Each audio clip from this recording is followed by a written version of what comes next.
raconte aujourd'hui une anecdote sur notre première sortie. Je suis invitée à un mariage et le vin d'honneur il aura lieu sur la plage. Je vais me maquiller en 2-2 mais comme il fait chaud, le soleil risque de tabasser. Première des choses, évidemment, SPF haute protection Aquascreen SPF 50 de chez Biotherm. Je voulais faire un vrai look mermaid. J'ai plus autant le temps qu'avant de prendre mon temps pour me faire des jolies coiffures. Du coup, je vais les onduler. Est-ce que vous avez la vision? On m'a parlé de make-up un peu estival. Quelle merveille. Je vais prendre un crayon gras. Ici, je prends le Lines Liberate de chez Yves Saint Laurent. En plus, il est waterproof. Je viens tracer la virgule de mon liner. À l'arrière du crayon, tu as un pinceau biseauté pour estomper si tu as envie de faire un liner fumé. Mais aujourd'hui, c'est pas ce qu'on veut. Très simple. Je vais utiliser le dos du pinceau. Je vais attraper la couleur.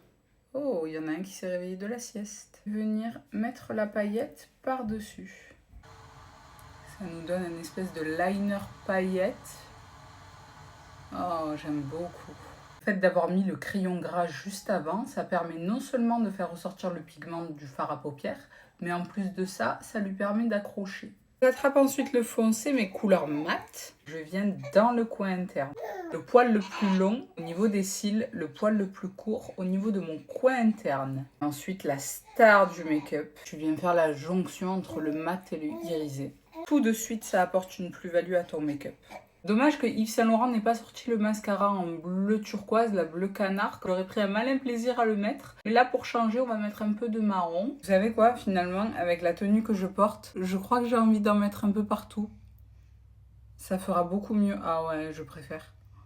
Ah oui, 100 fois. Pour ce qui est du teint, évidemment, on va partir sur quelque chose de très lumineux, mais à la fois, comme je veux vraiment un effet glowy, estival, vraiment, genre la petite sirène qui vient de sortir de l'eau, on va éviter de superposer trop les matières. J'aimerais bien qu'on voit ma peau en transparence. Je vais mettre une pompe de fond de teint. Ici, c'est le Luminous Silk de chez Armani, et je vais utiliser un pinceau duo fibre pour diffuser un maximum la matière et éviter d'avoir trop de couvrance. Vraiment garder ma peau en transparence.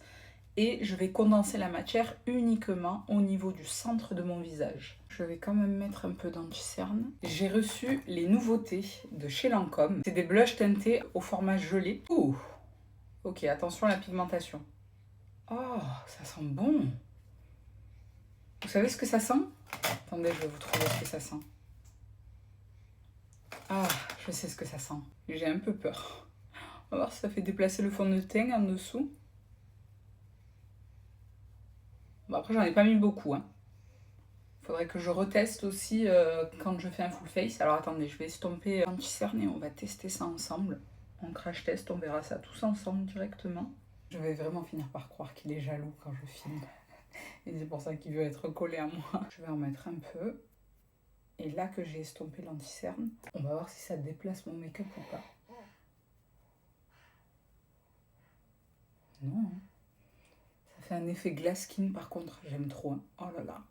On est grave dans le thème du mariage. Ils ont aussi sorti des gelées highlighter scintillants. Mais là, cette teinte, elle va être trop foncée pour mon visage. Par contre, je vais la mettre sur mon corps. L'avantage de ces blushs, c'est que vous pouvez aussi les mettre sur les lèvres si vous voulez. Mais comme j'ai reçu des nouveautés, je veux juste voir. Ouais, voilà, ça teinte à peine. Tu vas pas te retrouver avec les lèvres orange. Je vais juste faire mon contour des lèvres avec mon préf depuis qu'il est sorti. Kiss Shaper en teinte 107, super gras, bien pigmenté. Je crois que depuis que je l'ai toujours pas taillé, tellement j'ai pas besoin de trop en mettre. J'ai reçu 4 teintes des Cuddle Blur de chez Lancôme. Il promet de lisser les lèvres, mais surtout les petites ridules, donc on va voir ça. Ça sent bon. En attendant, je vais mettre du crayon noir en haut. Le Prada est tellement pigmenté et il est waterproof pour le coup. Et en bas, je vais mettre le numéro 13 de chez Yves Saint Laurent, le Line Liberate. Il marque en 2-2, c'est super agréable. Je vais légèrement le fumer. Pour les boucles d'oreilles, j'hésite encore. C'est quoi qui fait mieux? Alors autant porter une eau de parfum l'hiver, ça me dérange pas, au contraire. Autant l'été, c'est mort. Je suis plutôt team odeur fraîche et brume. C'est le parfait combo. J'ai reçu de chez Cacharel plusieurs de leurs brumes et aujourd'hui je vais mettre la Violette Sugar juste parce que la couleur match avec mon outfit. Celle-ci, on a de la violette, des fruits rouges et du musc. On m'en met. Donc c'est pour les cheveux et le corps. Et j'aime bien parce que je trouve pas ça trop entêtant, c'est assez frais. Par-dessus, j'ai mis le Plumping Lip Oil Gloss de chez Yves Saint Laurent, numéro 10, que j'aime beaucoup. Et j'ai l'impression que ça a un peu lissé, mais d'habitude, il me lisse pas mes ridules. Donc est-ce que c'est le Lancôme qui a super bien marché? J'aime beaucoup hein, cet effet glace qui... Oh là là, j'en mets 3 tonnes à chaque fois. Il est magnifique. Alors, vous aimez? Ça sent le frais en plus. C'est beau, hein? Oh là là, franchement, j'aime beaucoup, beaucoup. C'est très doux et ça m'a légèrement coloré.